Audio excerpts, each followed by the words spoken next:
আসসালামু আলাইকুম। আমি ডক্টর সাকিব সালাউফি কর্মরত আছি রাজশাহী ডায়াবেটিক অ্যাসোসিয়েশন জেনারেল হসপিটালে। আজকে আমি আপনার সাথে একটি গুরুত্বপূর্ণ বিষয় নিয়ে আলোচনা করতে চাচ্ছি, ডায়াবেটিস রোগীদের হাঁটার উপকারিতা। অনেকেই আমাদেরকে প্রশ্ন করে থাকেন যে আসলে হাঁটার গুরুত্বটা কতখানি, বা ডায়াবেটিস রোগী যারা রয়েছেন তারা অনেক সময় হাঁটার প্রতি আমরা একটু অনীহা দেখতে পাই। তো আসলে এই হাঁটার আসলে একটি উপকারিতা অনেকাংশে আমরা বলতে পারি ডায়াবেটিস রোগীদের ক্ষেত্রে প্রযোজ্য।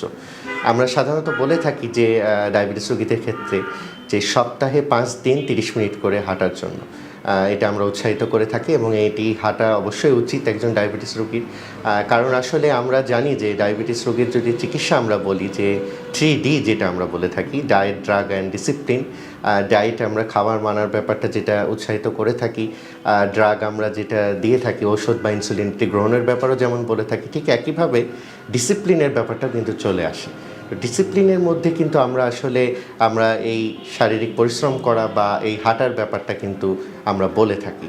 তো এই হাঁটার নিয়ম আমরা যদি বলি যে যেটি আমি আগেই বললাম যে 30 মিনিট করে সপ্তাহে 5 দিন। তো এই হাঁটার আসলে উপকারিতাগুলো আমরা কী পাচ্ছি যদি এটা নিয়ে বলি। তো এই হাঁটলে যেটা সুবিধা হচ্ছে, আমরা সবসময় বলে থাকি যে এই হাঁটলে আপনার ইনসুলিনের কার্যকারিতা, আপনার বডিতে যেই ইনসুলিনটা রিলিজ হচ্ছে, বা আপনি যদি বাইরে থেকে ইনসুলিন গ্রহণ করে থাকেন, বা আপনি ওষুধ যদি গ্রহণ করেন, এগুলোর ওষুধও কিন্তু আমাদের ইনসুলিন রিলিজের ক্ষেত্রে প্যানক্রিয়াস বা অগ্নাশয় থেকে ইনসুলিন যে রিলিজ করে থাকে, এই ইনসুলিনের কার্যক্ষমতাটাকে কিন্তু বৃদ্ধি করতে সহায়তা করে। তো আমরা দেখতে পাচ্ছি যে হাঁটলে আসলে ইনসুলিনের কার্যকারিতাটা বৃদ্ধি পাচ্ছে, এবং ইনসুলিনের যে কাজ, যে আমাদের বডিতে যদি সুগারের মাত্রা বেড়ে যায়, সেই সুগারের মাত্রাটাকে নিয়ন্ত্রণে রাখার জন্য কিন্তু অনেকাংশে আমাদের সাহায্য করছে।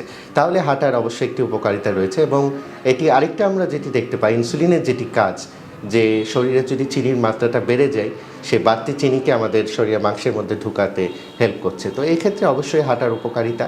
এছাড়া হৃৎপিণ্ড ভালো থাকে হাঁটলে, এবং আপনার ফুসফুস ভালো থাকে। এছাড়া আপনার শরীর মন অনেক সতেজ থাকে। মানসিকভাবেও অনেকে যদি কোনো স্ট্রেস ফিল করেন, তাহলে হাঁটলে কিন্তু অনেকাংশে সে ভালো ফিল করতে পারে। এছাড়া ঘুম ভালো হওয়ারও একটা ব্যাপার সাধারণত হাঁটলে আমরা এই ধরনের উপকারিতাও কিন্তু আমরা পেয়ে থাকি। তো আসলে হাঁটার উপকারিতা অনেক। তো আমরা পরিশেষে একটি কথাই বলবো যে ডায়াবেটিস রোগীদের ক্ষেত্রে আপনারা মনে রাখবেন, হাঁটুন, হাঁটুন এবং হাঁটুন। আপনাদের সকলের সুস্বাস্থ্য এবং সুন্দর জীবন কামনা করে আমি আমার বক্তব্য শেষ করছি। ধন্যবাদ সবাইকে।